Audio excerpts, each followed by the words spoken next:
Heart attack आने के symptom क्या होते हैं? यदि बदहजमी महसूस हो रही है डायबिटिक पेशेंट को, लेकिन उसको बेचैनी, घबराहट, उल्टी का मन कर रहा है बिना कारण के, तो एक बार डॉक्टर को जरूर दिखाएं, वो हार्ट अटैक हो सकता है। ब्लड प्रेशर, मोटापा, स्ट्रेस, हाइपरटेंशन ये भी कंट्रीब्यूट करते हैं। कहा जाता है कि एक लिमिटेड पीरियड होता है, उस पीरियड में अगर पेशेंट को बचा लिया जाए तो पेशेंट बच जाता है। जी, ये गोल्डन आवर है क्या?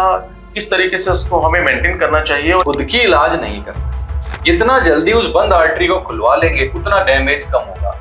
1 घंटे में आर्टरी खुल जाती है, या तो इंजेक्शन से या इमरजेंसी एंजियोप्लास्टी करके, तो मान के चलिए आपका हार्ट 100% ठीक हो जाएगा। ठीक है, बाईपास सर्जरी से कोई लाइफ कम नहीं होती है। पहले टेक्नोलॉजी अलग थी, अब तो बहुत एडवांस टेक्नोलॉजी आ गई है, सर्जन्स बहुत इवॉल्व हो गए हैं। कुछ ऐसा सिम्टम है कि साइलेंट अटैक का हमें मालूम चले, या हमें से वहीं से कैसे बच सकते हैं साइलेंट अटैक से? कि व्यक्ति को लगता है कि वो जैसे डायग्नोसिस के लिए हॉस्पिटल में आएगा तो सीधा उसका एंजियो किया जाएगा और उसे बता दिया जाएगा कि ब्लॉकेज है, उसको ऑपरेशन करवाना पड़ेगा, और वो व्यक्ति डर के मारे जांच करवाने नहीं आता। इन डर को कैसे निकाला जाए, किस तरीके से बचाए? मीडिया और ये सारे का नेगेटिव परसेप्शन रहता है, जो पब्लिक का है वो भी यही बन गया है कि हम जाएंगे और हमारे स्टेंट लगा देंगे। क्यों बच्चे हार्ट अटैक के शिकार हो रहे हैं जो 10 साल, 12 साल, 15 साल तक के हैं? आजकल लाइफस्टाइल में आप देखिएगा अपने लिए कोई ध्यान नहीं देता, सब भागने लग रहे हैं, पैसा है, आप सोचिए पैसा कमा भी रहे हैं लेकिन बॉडी पे खर्च नहीं कर रहे हैं। जो ज्यादा सिगरेट पीते हैं उनके पैर की नसों में भी ब्लॉकेज आ जाती है, चलते हैं तो ऐसे माइंड से आने लग जाता है। विटामिन सी का सेवन ज्यादा कीजिए, जैसे नींबू है, संतरे हैं। Vitamin C best antioxidant available है। और लाइफस्टाइल ध्यान रखिए, खाना रात का कम खाएं, सुबह का ज्यादा खाएं। हम उल्टा करते हैं, रात का खाना ज्यादा खाते हैं, सुबह खाते हैं नहीं खाते हैं। फ्रूट की 5 सर्विंग इंडिकेशन है, दिन में 5 बार फ्रूट खाने होते हैं। हम एक बार भी सोच के ही खाते हैं हाँ खा लिया, क्योंकि एंटीऑक्सीडेंट्स होते हैं। हम वैसे मल्टीविटामिन खाते हैं, टैबलेट्स की डेफिशिएंसी हो रही है, विटामिन बी खाते हैं। हार्ट अटैक है वो पतले लोगों को कम आता है, तो बॉडी में हार्मोन्स का पीक आता है आपका 4 से 5 बजे। उस कंडीशन में धड़कन भी बढ़ती है पेशेंट सबकी। उस कंडीशन के कारण अटैक देखे हैं सुबह लगभग 4 से 8 के बीच में ज्यादा आते हैं। अच्छा, हार्ट अटैक का मौसम से भी कोई रिलेवेंट होता है कि सर्दी में हार्ट अटैक ज्यादा आते हैं, गर्मी में कम आते हैं? इसके पीछे क्या वजह है, यह सत्य है नहीं? देखिए, हार्ट अटैक जनरली सर्दियों में ज्यादा आते हैं और सुबह के टाइम में ज्यादा आते हैं। दोस्तों नमस्कार। हार्ट अटैक एक ऐसा शब्द जिसे सुनते ही मौत का साया सामने नजर आने लगता है। एक जमाना था जब हार्ट अटैक सिर्फ सीनियर सिटीजन या 50 साल से अधिक उम्र के लोगों में आया करता था, लेकिन समय के साथ बहुत कुछ बदल चुका है।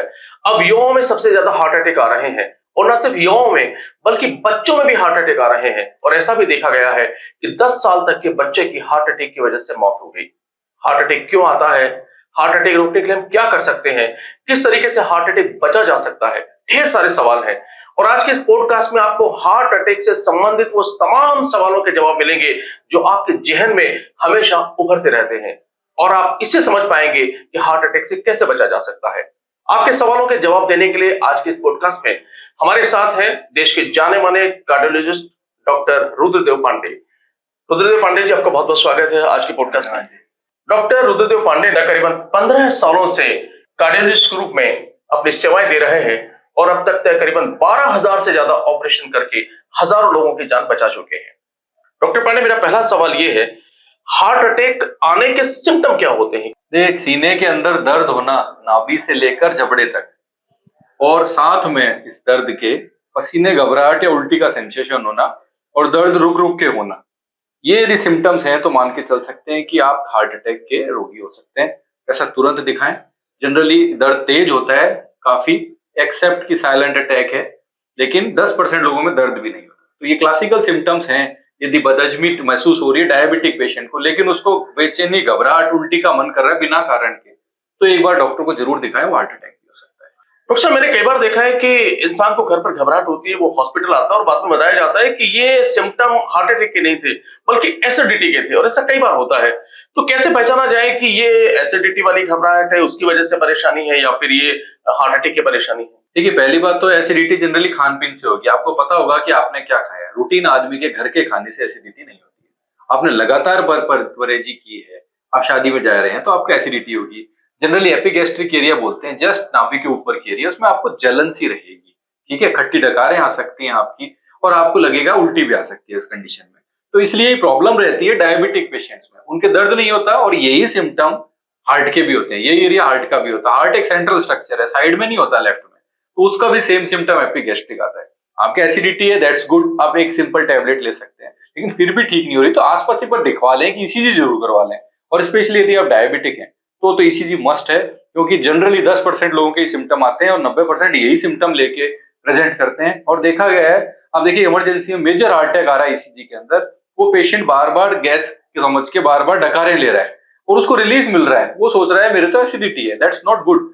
कारण क्या है, जैसे हम डकार लेते हैं आपकी धड़कन कम हो जाती है पेशेंट की, उसके कारण हार्ट को कम काम करना पड़ता है और उसको आराम मिल जाता है। मरीज सोचता है मेरे एसिडिटी है और गैस निकल रही है इसलिए आराम होता है। तो ये मिसपरसेप्शन जरूर ध्यान रखिए। हार्ट अटैक आने के मुख्य कारण क्या है? देखिए कई सारे कारण हैं। अब बात करें 50 साल से पहले और 50 साल के बाद एज के हिसाब से, 50 के बाद जनरली कोलेस्ट्रॉल ड्रिवन प्रॉब्लम्स ज्यादा हो जाती हैं, एज रिलेटेड प्रॉब्लम्स हो जाती हैं। हम रिस्क फैक्टर बोलते हैं, किसी भी आदमी को रिस्क फैक्टर कितने हैं उसको उतनी ज्यादा प्रॉब्लम्स हैं। एक डायबिटीज सबसे बड़ा रिस्क फैक्टर बन के आया, इसके बाद स्मोकिंग, तंबाकू का सेवन, भले ही वो सिगरेट हो चाहे तंबाकू खाने का हो, दोनों रिस्क बराबर है। इसके अलावा ब्लड प्रेशर, मोटापा, स्ट्रेस, हाइपरटेंशन, ये भी कंट्रीब्यूट करते हैं। और आजकल कुछ हद तक जो हाइपरकोगुलेबल स्टेट चल रही है, अपने खान पीन जो है इसका भी कंट्रीब्यूशन आ गया है। तो मेजोरिटी मानेंगे 50 साल से ऊपर डायबिटिक्स और कोलेस्ट्रॉल प्रॉब्लम है, 50 साल से नीचे मांगेंगे तो उसके अंदर स्मोकिंग और डायबिटीज कंट्रीब्यूशन ज्यादा करती है अपने इंडियन सिनेरियो में। कहा जाता है कि एक लिमिटेड पीरियड होता है, उस पीरियड में अगर पेशेंट को बचा लिया जाए तो पेशेंट बच जाता है। जी, ये गोल्डन आवर है क्या? किस तरीके से उसको हमें मेंटेन करना चाहिए? और एक सवाल और इसमें आता है, अगर घर पे मालूम चल गया कि हार्ट अटैक है तो फिर उनके परिजन को तुरंत कैसा क्या करना चाहिए जिससे किसी लाइफ को सेव किया जा सके? देखिए पहली बात है, सपोज घर में किसी को लगा कि कुछ है, जो मैंने सिम्टम्स बताए, खुद की इलाज नहीं करना चाहिए। सपोज गैस्ट्राइटिस है, एसिडिटी हो रही है और आपने डिस्प्रिन गोली दे दी, घर में लोग डिस्प्रिन रखने लग गए और वो ले ली, तो मान के चलिए आप एडमिट हो जाओगे सीवियर एक एसिडिटी की प्रॉब्लम के लिए, क्योंकि वो डिस्प्रिन उसको 100 गुना बढ़ा देगी।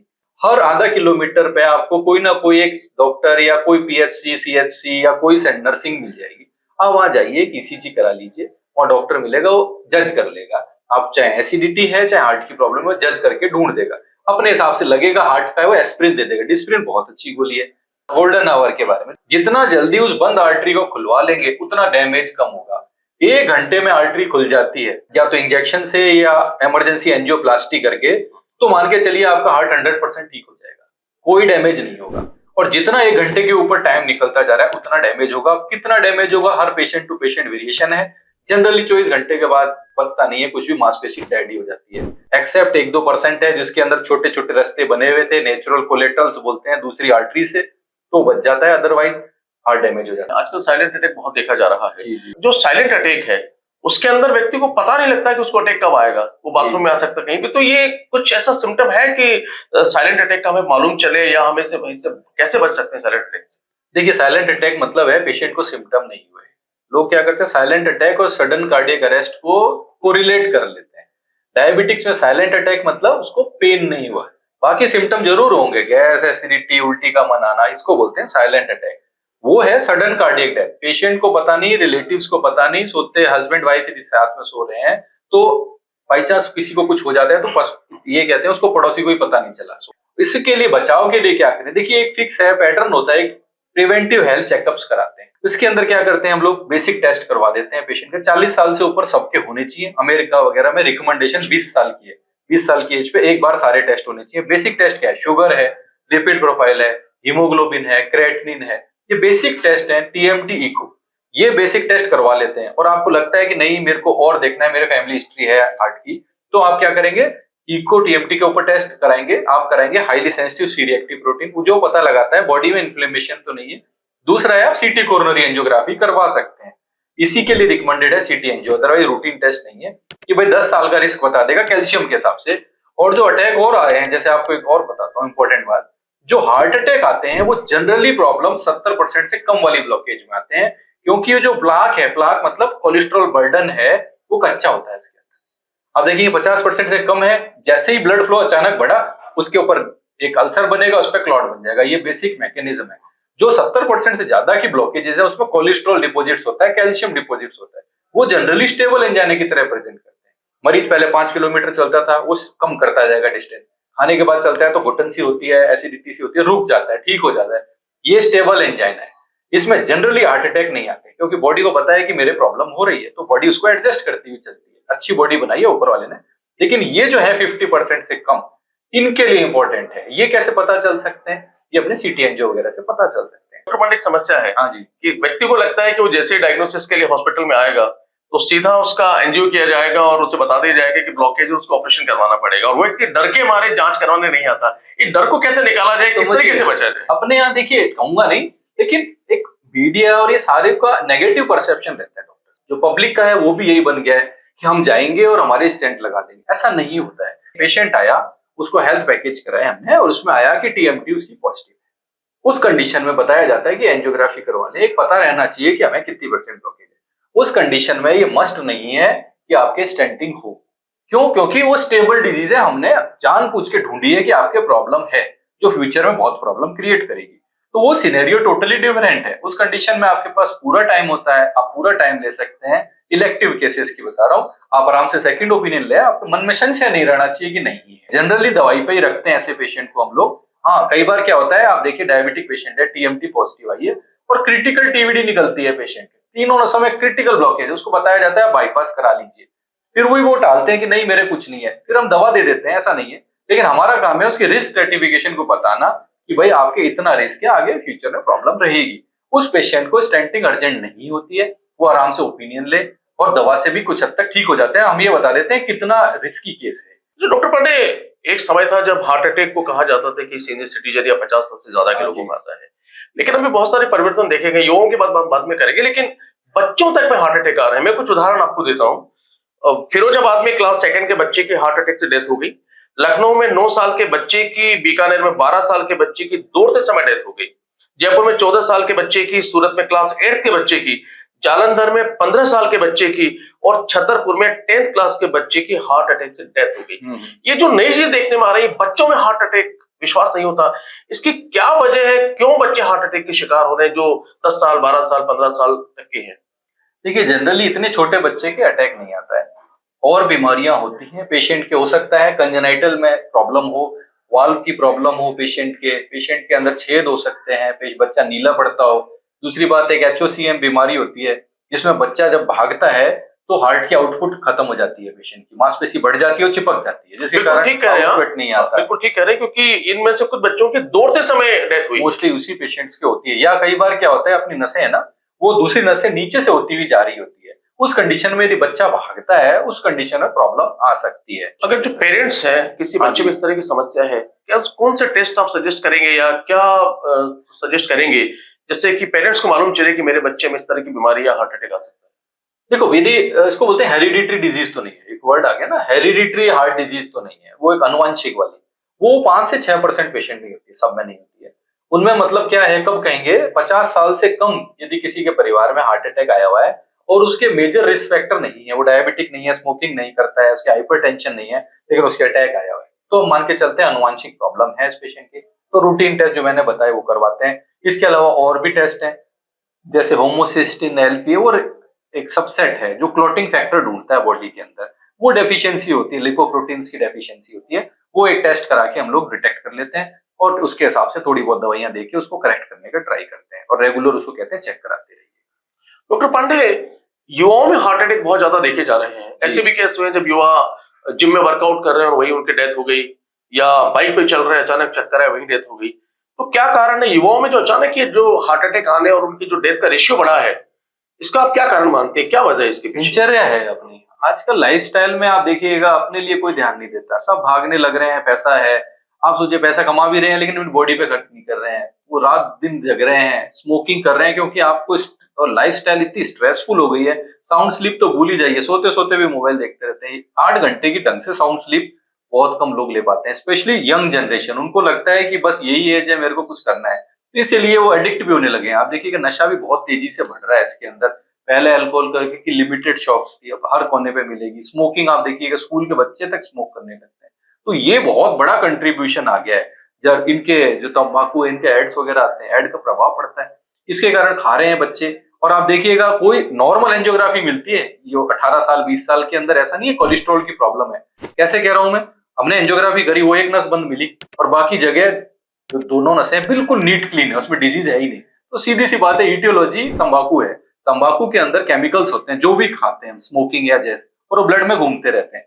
कभी भी ब्लड प्रेशर बढ़ा, या तो स्ट्रेस से, एक्सरसाइज से, तो उस कंडीशन में वो तंबाकू के केमिकल्स घाव कर देते हैं, क्योंकि हार्ट की आर्टरीज बहुत एक्टिव आर्टरीज हैं, उसके ऊपर क्लॉट बन जाता है और हार्ट अटैक आ जाता है। जो ज्यादा सिगरेट पीते हैं उनके पैर की नसों में भी ब्लॉकेज आ जाती है, चलते हैं तो ऐसे बांटे से आने लग जाते हैं पैरों में, वो भी यही मैनिफेस्टेशन है।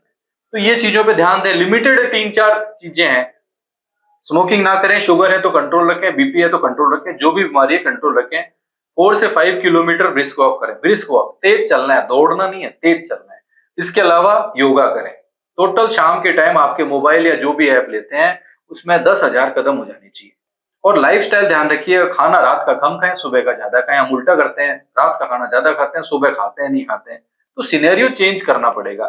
फ्रूट की 5 सर्विंग इंडिकेशन है, दिन में 5 बार फ्रूट खाने होते हैं। हम एक बार भी सोच के ही खाते हैं हाँ खा लिया, क्योंकि एंटीऑक्सीडेंट्स होते हैं। हम वैसे मल्टीविटामिन खाते हैं, टैबलेट्स की डेफिशिएंसी हो रही है, विटामिन डी खाते हैं। तो हमें अपनी लाइफस्टाइल थोड़ी बैलेंस करनी चाहिए सबको, कि भाई युवा है, अच्छी बात है, आप काम कीजिए लेकिन रिलैक्सेशन भी अपने पास रखिए। अभी आपने फ्रूट्स की बात कही हाँ है। जी। देखिए अभी हो क्या रहा है कि ऑफ सीजन में वो फ्रूट्स आते हैं जो सीजन के होते ही नहीं है, 12 महीने फ्रूट्स मिलते हैं। हाँ जी। आपको लगता है कि इनका भी कोई रिलेवेंट है हार्ट के लिए? बिल्कुल, प्रिजर्व फ्रूट नहीं खाने चाहिए कभी भी। आपको एप्पल हर जगह मिल जाएगा, आप जो भी सीजन के फ्रूट्स हैं वो खाइए, उससे ही बेटर रहेगा। विटामिन सी का सेवन ज्यादा कीजिए, जैसे नींबू है, संतरे हैं। Vitamin C best antioxidants available है, कोई जरूरत नहीं है आपको कुछ भी मल्टीविटामिन खाने की, आपको रिफ्रेशिंग फील। आप देखिएगा अधिकतर पेशेंट्स आते हैं हमारे पास, सर थकान सी महसूस हो रही है, बॉडी में ऐसा लग रहा है जान ही नहीं है। वो स्ट्रेस का कारण है और इधर से डेफिशिएंसी हो रही है डाइट के अंदर, जंक फूड्स वगैरह में न्यूट्रिशन नहीं होता है। जो भी फ्रूट जिस सीजन में आ रहा है आप फिक्स कर लीजिए कि हमें खाना ही है, उससे आपके वाकई में देखिएगा आपको बहुत फर्क पड़ेगा। 1-2 महीने के अंदर ही आपको लगेगा कि मैं बेटर फील कर रहा हूँ। योगा 15-20 मिनट ही कर रहे हैं तो आपको लगेगा कि हाँ मैं फिट हूँ। युवाओं में योगा के बजाय मैंने देखा है कि जिम में जाकर वर्कआउट करना ज्यादा पसंद करते हैं। वो जो अधिकांश युवा है वहां बॉडी बनाना, मसल्स बनाना। अब जिम में बहुत सारे ऐसे उदाहरण हमने पहले बात हाँ की है जी। कि हार्ट अटैक बहुत आते हैं जिम के अंदर। तो जिम जो लोग जा रहे हैं, क्या सजेस्ट करेंगे, क्या उनको ध्यान रखना चाहिए जिम में जिससे कि वो हार्ट अटैक से बच सके? देखिए जिम में जाता है इंसान और ट्रेडमिल स्टार्ट करता है और उसकी स्पीड बढ़ा देता है अचानक। बॉडी को अकस्टम होने के लिए टाइम नहीं मिल पाता है, सडन राइज होता है आपके ब्लड प्रेशर का उस कंडीशन में और एक टारगेट अचीव हो जाता है। तो उसके कारण जो क्लॉट्स मैंने बताया 50% से जो कम है, 5% 10% जो ब्लॉकेजेस आर्टरीज में पड़े हैं, वैसे मैनिफेस्टेशन करेंगी नहीं, लेकिन जब तेजी से ब्लड उनके अक्रॉस जाएगा तो वहां से वो रप्चर हो जाएगा, प्लाक, उसके ऊपर क्लॉट बन जाएगा। आपके अटैक का ये कारण होता है most of the time.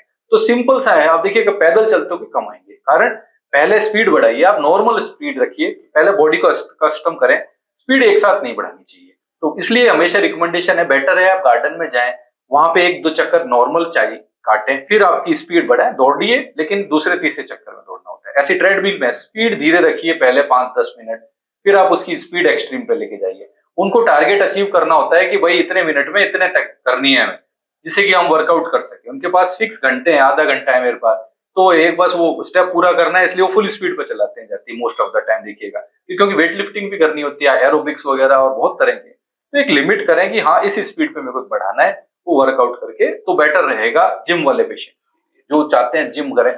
Gym और योगा टोटली डिफरेंट थिंग है। कोई भी पेशेंट हार्ट का है जिम अलाउ नहीं करते हैं, जिम को बोलते हैं आइसोमेट्रिक एक्सरसाइज। जिस भी एक्सरसाइज में ऐसे मुट्ठी बंद होती है, चाहे वेट लिफ्टिंग देख लें चाहे कुछ भी है, उसके कारण हार्ट पे लोड बढ़ेगा, क्योंकि आपने रेजिस्टेंस क्रिएट कर दी हार्ट के लिए, हार्ट ब्लड यही आता है। और होती है आइसोटोनिक एक्सरसाइज, जिसमें स्विमिंग, साइकिलिंग, योगा आता है, ये और ये पैदल चलना जो बोलते हैं ब्रिस्क वॉक, ये 4 में आप ये कीजिए, आपकी ज्यादा बेटर रहेगी, पेरिफेरल सर्कुलेशन बढ़ेगा, बीपी कम रहेगा। तो बेटर ऑप्शन रहता है आइसोटोनिक एक्सरसाइज। यंग जनरेशन कर सकते हैं आइसोमेट्रिक, लेकिन आइसोटोनिक को साथ नहीं छोड़े, जिसमें आपको फायदा रहता है पूरी बॉडी। नहीं, लेकिन जिम में हमने ये भी देखा है कि जो युवा जाते हैं वो अपनी बॉडी को बनाने के लिए, मसल्स को बनाने के लिए प्रोटीन डाइट लेते हैं जी। ये प्रोटीन डाइट जो लेते हैं, ऐसा आपने पढ़ा है कि उसका भी काफी नुकसान कई दफा होता है। वो प्रोटीन के अलावा कई लोग स्टीरॉइड्स भी ज्यादा लेते हैं, स्टीरॉइड, इन सब का इफेक्ट आता है। एक्सेसिव प्रोटीन लेने से किडनी डैमेज हो सकती है। मोस्टली देखा है हैवी जो प्रोटीन लेते हैं, देखिए बॉडी बनती है, टाइम लगता है हर चीज के अंदर। जो युवा है वो सोचते हैं कि बस मेरे को 6 महीने के अंदर बॉडी बनानी है, वो इंप्रेस होते हैं साइड वाले को देख के, ट्रेनर को देख के, उस बंदे ने 10 साल लगा दिए जिम बनाने में। तो आप टाइम दीजिए बॉडी को, प्रोटीन एक लिमिट में लें जरूरत है क्योंकि आप, और नेचुरल प्रोटीन की तरफ ज्यादा रहें बनिस्पत आर्टिफिशियल प्रोटीन की तरफ, और लिमिट रखें, नहीं तो नेफ्रोटॉक्सिक रहते हैं, हैवी अमाउंट का प्रोटीन नुकसान करता है। डॉक्टर पांडे, एक और बड़ा मिथ है कि जो हार्ट अटैक है वो पतले लोगों को कम आता है। देखिए ओबेसिटी एक रिस्क फैक्टर होता है, ओबेस पेशेंट होगा उसी को ज्यादा या तो थायराइड की प्रॉब्लम होगी, उसी को डायबिटीज होगा, इंसुलिन रेजिस्टेंस होगा, उसी के चांसेस ज्यादा है हार्ट अटैक के आने के, हार्ट डिजीज होने के, क्योंकि रिस्क फैक्टर इंक्लूड है। Obesity is a risk factor for heart disease और स्ट्रोक। पतले लोगों में ऐसा नहीं है, पतले लोग यदि स्मोकिंग करेंगे तो आएगा। पतले लोग क्यों पतले हैं? क्योंकि थायराइड हार्मोन उनका ज्यादा काम कर रहा है, तो उनके अंदर सिंपैथेटिक एक्टिविटी ज्यादा रहती है।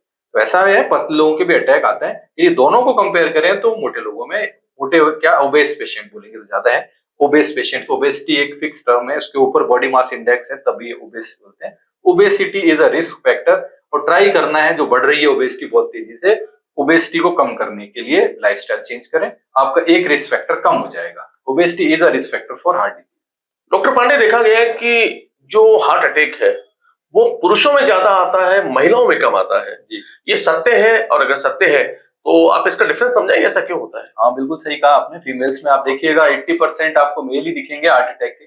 इसके कई कारण है। एक तो है फीमेल्स में जो हार्मोनल चेंजेस होते हैं पीरियड्स में, मेंस्ट्रुअल बोलते हैं, उसके कारण जो प्रोटेक्टिव हार्मोन ज्यादा होते हैं। दूसरी बात है स्मोकिंग और नशा जो है वो फीमेल्स का कम है। आप देखिएगा स्मोकिंग बहुत रेयरली करती है, अब ठीक है इंक्रीज हो रही है। और दूसरी बात उनका एक्सरसाइज वगैरह हमसे ज्यादा है मेल से। मेल स्ट्रेसफुल काम ज्यादा करते हैं, बाहर के काम ज्यादा करते हैं, ठीक है, और ये घर के अंदर सारा दिन काम करते हैं, तो ओवरऑल एक्सरसाइज भी उनकी ज्यादा होती है। इसके कारण देखा गया है कि फीमेल्स को कम होते हैं। लेकिन जब भी मेनोपॉज हो जाती है 40, 45, 50 के बाद, तो लगभग लगभग रिस्क फैक्टर मेल के बराबर ही आ जाते हैं। तो हार्मोन्स प्रोटेक्शन करते हैं, भगवान का गिफ्ट ही समझ लें कि भाई वो जनरली नहीं आती। यंग फीमेल आपने बहुत रेयरली देखी होगी हार्ट की डिजीज के साथ। अच्छा, हार्ट अटैक का मौसम से भी कोई रिलेवेंट होता है कि सर्दियों में हार्ट अटैक ज्यादा आते हैं, गर्मी में कम आते हैं? इसके पीछे क्या वजह है, या ये सत्य है नहीं? देखिए हार्ट अटैक जनरली सर्दियों में ज्यादा आते हैं और सुबह के टाइम ज्यादा आते हैं। जब भी बॉडी को काम ज्यादा करना पड़ेगा उसमें ज्यादा है। सर्दी में बाहर का टेम्परेचर बहुत कम है, बॉडी गर्म रखने के लिए एक्सेसिव हार्ट को काम करना पड़ता है, इसके कारण लोड बढ़ गया हार्ट का, इसके कारण अटैक आता है। तभी हार्ट के पेशेंट को कहते हैं हम लोग एक ठंड में नहीं जाना चाहिए, खाना खाने के आधे घंटे बाद तक नहीं जाना चाहिए, क्योंकि खाना खाते ही बॉडी को चाहिए, आंतों को ब्लड चाहिए, और यदि आप चलने लगते हैं तो आपके पैरों को भी ब्लड चाहिए, तो हार्ट का लोड बढ़ जाएगा, तो आधे घंटे के बाद सेटल हो जाता है। तो सर्दी में नहीं जाए, और एक दूसरी बात खाने के जस्ट आधे घंटे बाद नहीं जाए। ये तो रहा जनरली। और सुबह के टाइम अटैक ज्यादा आते हैं, इसके पीछे रीजन ऐसा होता है, भगवान ने ऐसा बनाया है कि भाई आम आदमी 4 से 5 बजे उठना चाहिए। जैसे हमारे पहले लोग उठते हैं, आजकल तो बहुत रेयरली उठते हैं। 4 से 5 अपने बॉडी के जितने भी हार्मोन्स होते हैं वो पीक पे चले जाते हैं, हार्ट रेट बढ़ जाएगी। थायराइड, तभी आप देखिएगा थायराइड की टैबलेट सुबह सुबह उठते ही कहते हैं, स्टीरॉइड टैबलेट सुबह लेने को कहते हैं। तो बॉडी में हार्मोन्स का पीक आता है आपका 4 से 5 बजे के बीच। उस कंडीशन में धड़कन भी बढ़ती है पेशेंट सबकी। उस कंडीशन के कारण अटैक देखे हैं सुबह लगभग 4 से 8 के बीच में ज्यादा आते हैं, क्योंकि धड़कन बढ़ेगी, बॉडी की सिंपैथेटिक एक्टिविटी ज्यादा हो जाती है। ये है कारण सुबह का और सर्दी के अटैक का। डॉक्टर पांडे, मैंने आपका एक आर्टिकल पढ़ा था जिसमें आपने लिखा है कि दिल की बीमारी है हाँ जी। तो कपालभाति नहीं करनी चाहिए, और योग करते समय भी अगर कोई हार्ट का पेशेंट है उसको बहुत सारी चीजों का ध्यान रखना चाहिए। बिल्कुल। तो ये आप थोड़ा सा डिटेल बताएंगे इसके बारे में? सारे योगा सबके लिए नहीं होते। योगा हमेशा देखिए वीडियो देख के भी कर लेते हैं, कई लोग खुद सोचते हैं मैं। थोड़ा सा ध्यान रखिए, कपालभाति में क्या होता है, ब्लड सर्कुलेशन बढ़ता है। आप जो मेन आर्टरी महाधमनी को कंप्रेस कर रहे हैं पेट को ऊपर नीचे करके, जिसके कारण ब्लड सर्कुलेशन तेज हो रहा है। जो भी पेशेंट हार्ट फेलियर का है, हार्ट फेलियर मतलब इको में हार्ट 40% से कम है, उसको अवॉइड करते हैं हम लोग। कपालभाति बिल्कुल नहीं करना चाहिए। हार्ट का लोड बढ़ेगा, हार्ट फेलियर में एंटर हो सकता है, पेशेंट की सांस चढ़ सकती है और इमरजेंसी लैंड कर सकता है। नॉर्मल प्राणायाम है, अनुलोम विलोम है, सारों के लिए अलाउ है। इन कपालभाति थोड़ा सा एक्सरसाइज सोच के ही करें। नॉर्मल हार्ट है आपका तो आप कर सकते हैं, अदरवाइज यदि हार्ट थोड़ा सा वीक है तो अवॉइड करनी चाहिए कपालभाति। डॉक्टर पांडे, ये कहा जाता है कि जो आप ऑयल यूज करते हैं उसको लगातार बदल बदल कर यूज करना चाहिए, एक ऑयल लगातार यूज नहीं करना चाहिए। इसके पीछे क्या कारण है और कैसे इसका हमें ध्यान रखना चाहिए? बिल्कुल सही कहा आपने। देखिए हर तेल का एक कंपोजिशन होता है, ओमेगा 3 ज्यादा होते हैं, ओमेगा 6 फैटी एसिड्स होते हैं, ये हाल बॉडी के लिए हेल्पफुल होते हैं। कोकोनट ऑयल थोड़ा डेंजरस होता है इसलिए अवॉइड करते हैं।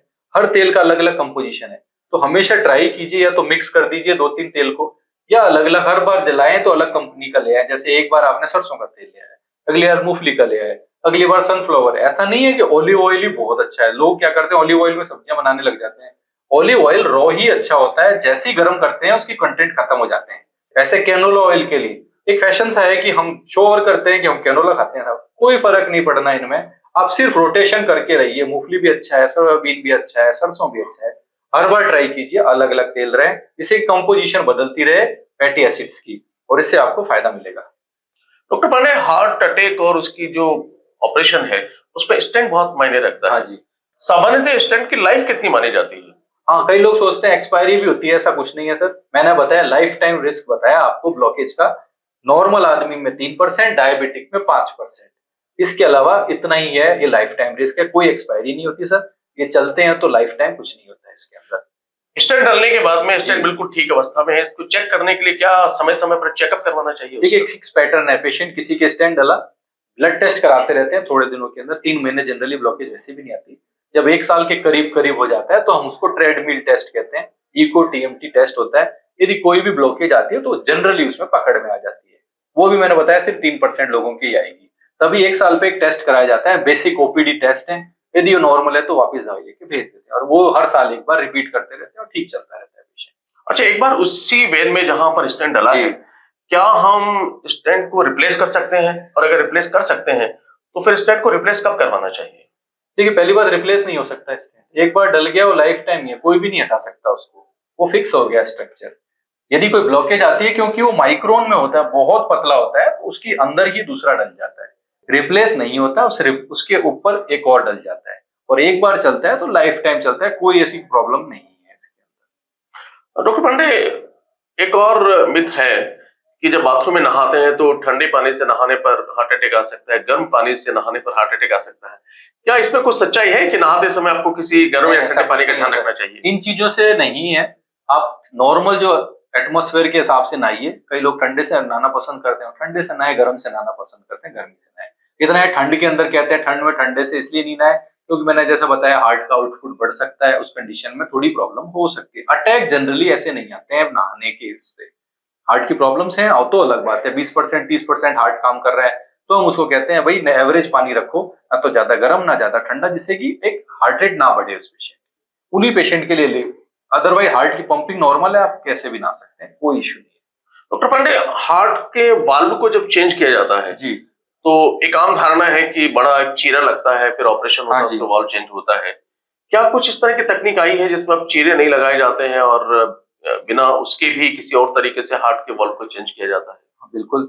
ये बहुत अच्छा क्वेश्चन है। आप देखिए, पिछले 5 साल में इतनी कार्डियोलॉजी इवॉल्व हो गई है कि सर्जरी की जरूरत भी नहीं पड़ती। अभी मैं जस्ट कॉन्फ्रेंस में ही जाके आया था। अब देखिए, उसमें यही डिस्कशन था कि ये वाल्व ऐसे बदलता है, इसमें ब्लॉकेज आ गई, हमने ये कर दिया। सर्जरी भी इवॉल्व हुई है। पहले सेंट्रल इंसिजन लगता था, पूरा चेस्ट ओपन होती थी। आजकल साइड के इंसिजन से कुछ हद तक वाल एक दो बदल देते हैं, दैट्स गुड। लेकिन आजकल बिना उसके भी हम बदलते हैं। जैसे एओर्टिक वाल है, 2 मेन वाल होते हैं, 4 होते हैं वैसे। एओर्टिक वाल है, तो मान के चलिए लो रिस्क के अंदर भी यदि 60-65 साल से ज्यादा एज है तो आप भाई, जिसमें टिश्यू वाल डलता है, वो बिना ऑपरेशन के, जैसे एंजियोप्लास्टी होती है उस हिसाब से डल जाता है। कोई बेहोश नहीं करते आजकल पेशेंट को, और 2 से 3 दिन में छुट्टी हो जाती है और आप नॉर्मल काम कर सकते हैं। तो ये बहुत प्रोसीजर अच्छा आया है, रिवोल्यूशन है इस फील्ड के अंदर। दूसरा वाल माइट्रल वाल्व है, आज के तारीख में वो भी बदल जाता है। तो आप मान के चलिए 4-5 साल के अंदर अंदर लगभग सारे वाल जितने भी बॉडी में है वो बिना ऑपरेशन के बदलेंगे। कुछ एक लिमिटेशंस रहेंगी, हर में नहीं होता है पेशेंट, उस कंडीशन में सर्जरी हो सकती है। सर्जरी में भी मिनिमम एक्सेस सर्जरी में जा सकते हैं आप लोग, उसकी भी लिमिटेशंस है, ऐसा नहीं है। लेकिन कुछ हद तक, हम काफी हद तक सेंट्रल इंसिजन बड़ा ऑपरेशन से लोग घबराते हैं, कुछ हद तक अवॉइड कर सकते हैं उसको आज की तारीख में, करंट सिनेरियो के अंदर। तो क्या इसी तरीके से बाईपास सर्जरी को लेकर काफी डर है जी। कि बाईपास सर्जरी में काफी बड़ी सर्जरी होती है, तो क्या इसमें भी कुछ इस तरह की नई तकनीक आई है सेम जिसमें है। कि उसमें इंपॉर्टेंट है, यदि तीनों नसें हैं तो फिर मुश्किल है, क्योंकि राइट साइड इधर आ गया, वो आर्टरी को आप टैकल नहीं कर पाएंगे। एक आर्टरी इन्वॉल्व है, ठीक है। कुछ हद तक कई लोग 2 भी करते हैं, एक्सपर्टाइज अलग अलग होती है, तो उसमें भी साइड के चीरे से कुछ हद तक करने लगे हैं आजकल। लेकिन वो सारी आर्टरीज को अभी तक नहीं हो पाती है उसके अंदर, तो वो भी आप अप्रोच कर सकते हैं। मिनिमम एक्सेस सर्जरी बाईपास में भी होती है आजकल। बाईपास सर्जरी को लेकर बड़ा डर होता है जी, पेशेंट जी। के अंदर और परिजनों के अंदर भी, उनके जो अटेंडेंट है उनको लगता है कि बाईपास सर्जरी कराने का मतलब है कि लाइफ बहुत कम हो जाएगी। थोड़ा सा बाईपास सर्जरी के बारे में बताइए कि बाईपास सर्जरी किस तरीके से होती है और क्या लाइफ कम होती है या फिर पेशेंट की जिंदगी उतनी होती है जितना स्टेंट डालने पर होती है? देखिए, बाईपास सर्जरी से कोई लाइफ कम नहीं होती है। पहले टेक्नोलॉजी अलग थी, अब तो बहुत एडवांस टेक्नोलॉजी आ गई है, सर्जन्स बहुत इवॉल्व हो गए हैं। सर्जरी की जा रही है पेशेंट को बचाने के लिए। सर्जरी में 3 से 4 ग्राफ्ट लगाए जाते हैं, एक अंदर का अंदर ले लेते हैं, पैर से कोई हाथ से ले लेते हैं, लगा दिए जाते हैं, और बहुत अच्छी लाइफ चलती है। एक बार 1 महीने का मैक्सिमम प्रॉब्लम्स रहती है, वो एक स्ट्रैप बांध देते हैं, अदरवाइज एक्टिविटी वो 7 से 8 दिन में नॉर्मल काम करने लग जाता है पेशेंट। ऐसा नहीं है, सर्जरी बहुत अच्छी चीज है, हर पेशेंट में नहीं है। जैसे स्टेंट का बताया, तो एक फिक्स पैटर्न होता है, किसको स्टेंट डलेगा, किसको बाईपास सर्जरी रहेगा। सर्जरी में रिस्क कहाँ आता है, हम ये बताते हैं कि लो रिस्क है, मॉडरेट रिस्क है, हाई रिस्क है। यदि किसी का हार्ट बहुत कमजोर है, डायबिटिक पेशेंट है, 80 साल एज है, किडनी में प्रॉब्लम है, ये हाई रिस्क पेशेंट है, इनके अंदर चांसेस थोड़ा सक्सेस के कम रहते हैं। यदि सारी के सारे रिस्क फैक्टर है तो जनरली सर्जन कहेगा कि आप सर्जरी अवॉइड कीजिए। सर्जन भी चाहता है कि अच्छा इलाज करें। तो उस कंडीशन में हाई रिस्क पेशेंट्स हैं तो ट्राई करते हैं मेडिकल रख लें या स्टेंट डलवा दें, एक मेन आर्टरी ठीक कर दें। 90 साल का पेशेंट है, मेन आर्टरी एलईडी एक नस में ब्लॉकेज पड़ी है, तो बेटर रहेगा उसमें से एक स्टेंट डाल के उसकी लाइफ, क्योंकि सेडेंटरी लाइफ है, वो बहुत ज्यादा एक्सर्शन नहीं करेगा। यदि यही 60 साल का आदमी है तो उसमें और तीनों नसें बहुत ज्यादा कैल्सिफाइड हैं, बहुत ज्यादा ब्लॉकेज है, तो बाईपास फार बेटर ऑप्शन है, इसमें कोई शक ही नहीं। बाईपास के लॉन्ग टर्म रिजल्ट अच्छे रहेंगे उस पेशेंट के। तो ये डिपेंड करता है पेशेंट की डिजीज के ऊपर, एज के ऊपर और रिस्क फैक्टर के ऊपर कि हम उसको क्या अप्रोच दे रहे हैं। सर्जरी भी बहुत एडवांस हो गई है, मोर्टेलिटी बहुत कम हो गई, इवन 10% 20% की जो है हार्ट, उस पर भी सर्जन करते हैं। रिस्क नो डाउट ज्यादा होते हैं, लेकिन फिर भी आजकल काफी हद तक उसको कंट्रोल किया जाता है, क्योंकि पोस्ट ऑफ केयर बहुत अच्छी हो गई है आजकल। यानी बाईपास सर्जरी होने के बाद में पेशेंट अपनी जिंदगी को ठीक बिल्कुल नॉर्मल अंदाज में जी सकता है। जी सकता है। एक और सवाल है, पेसमेकर हम लोग लगाते हैं हार्ट में, जी जी। और उसको लेके बड़ा कंफ्यूजन रहता है कि पेसमेकर लगाने के बाद में बड़ी असुविधा होगी या लाइफ कितनी होगी, या किसी भी दिन पेसमेकर रुक जाएगा तो आपका दिल वहीं धड़कना बंद हो जाएगा, जिंदगी खत्म हो जाएगी। थोड़ा सा प्रकाश डालिए पेसमेकर पे, किस तरह से काम करता है, किस तरीके से लगाया जाता है और किस तरह के पेशेंट को लगाया जाता है, और उसके बाद में उनकी लाइफ स्टाइल या उनकी जिंदगी किस तरह की होती है। ये पेसमेकर का काम है, धड़कन जिस पेशेंट की कम होती है, जो अपने भगवान ने 2 जनरेटर दिए हैं, बैकअप के लिए भी एक दिया है, उनमें से एक खराब हो जाता है किसी किसी पेशेंट में, उस कंडीशन धड़कन नीचे चली जाती है या इंटरमिटेंट वो रुक जाता है, तो पेशेंट क्या है, गिर जाता है, वो कंट्रोल नहीं कर सकता, कभी हेड इंजरी हो जाती है। उस कंडीशन में एक पेसमेकर डाला जाता है, बड़ा सिंपल लोकल एनेस्थीसिया में एक पेसमेकर आता है, जिसको बैटरी यहाँ लगा देते हैं इस साइड में और अंदर एक तार डाल के छोड़ देते हैं, 2 तार के डलते हैं जनरली, और जनरली लाइफ उसकी 10 से 15 साल चल जाती है। इतने एडवांस टेक्नोलॉजी है कि जल्दी ऐसे जाते नहीं है, वो चले भी जाते हैं तो बैकअप मोड में 60 के करीब रेट रहती है पेशेंट की, और 10-15 साल पहले हम 1-1 साल में चेकअप करवाते हैं कि भाई ठीक चल रहा है, उसके बाद 6 महीने पे आ जाते हैं 10 साल के बाद, और उसके बाद सिंपल बैटरी रिप्लेस हो जाती है पेशेंट की और लाइफ चलती रहती है। अभी भी बहुत पेशेंट चल रहे हैं। पेसमेकर एडवांस भी आते हैं, जैसे हार्ट कमजोर हो गया सपोज किसी पेशेंट का, तो उसको 3 तार का पेसमेकर बोलते हैं, एक लेमैन लैंग्वेज है, वैसे सीआरटीडी टर्म है, बाई वेंट्रिकुलर पेसमेकर। वो 10 से 15% तक हार्ट की पंपिंग बढ़ा सकता है। सिंगल इंस्ट्रूमेंट एक टेक्निक है जिससे बढ़ा सकते हैं, लेकिन सब पेशेंट्स के लिए वो भी एप्लीकेबल नहीं है। कुछ एक फिक्स क्राइटेरियाज है, उन्हीं के लगती है वो मशीन, वो लगती है तो 10-15% हार्ट बढ़ सकता है। और उसमें एक झटका देने की भी टेक्निक होती है जिसको बोलते हैं AICD, एक फीचर है उसके अंदर। तो हम क्या करते हैं, जैसे हार्ट सपोज 20% काम कर रहा है और ECG के हिसाब से उसको फायदा होगा, तो वो मशीन डाल देते हैं। वो क्या करती है, नीचे की रेट को 60 फिक्स कर देगी, ऊपर की को हम चाहेंगे तो 160 फिक्स कर देंगे। हार्ट को इस जोन के अंदर ही रखेगी वो। यदि हार्ट ऊपर धड़कता है, जैसे मैंने बोला आकस्मिक मृत्यु, वो mostly ventricular tachycardia short circuiting से हो जाती है। ये मशीन सोफिस्टिकेटेड होती है, ढूंढ लेती है कहाँ प्रॉब्लम है और शॉक डिलीवर करके जान बचा लेती हैं और हार्ट की पंपिंग रूटीन में बढ़ा के रखती हैं। दूसरी बात है, आजकल तो ऐसा है, अलर्ट जाता है अमेरिका, अमेरिकन कंपनी है मोस्ट ऑफ द टाइम, तो उनके पास अलर्ट जाते रहते हैं कि इस पेशेंट को ये हो रहा है, और वो डॉक्टर को और पेशेंट को मैसेज भेजते रहते हैं कि आपके पेशेंट को ये। कल ही मेरे पास एक पेशेंट का आया, इस पेशेंट को ये रन देखे गए हैं, आप कांटेक्ट करें इससे।